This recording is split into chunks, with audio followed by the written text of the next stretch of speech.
সাফল্য। সংসারের প্রত্যেক মানুষ সফল হতে চান।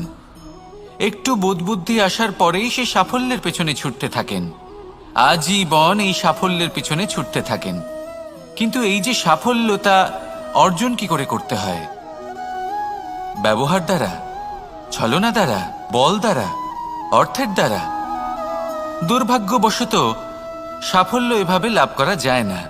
সাফল্য তখন লাভ করবেন যখন আপনি অসফলতা থেকে শিক্ষা লাভ করবেন।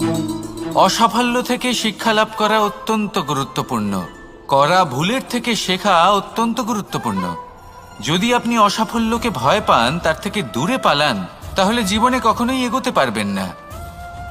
অসফলতা আসেই আপনাকে এটা বোঝানোর জন্য যে সাফল্য কিভাবে অর্জন করা যেতে পারে।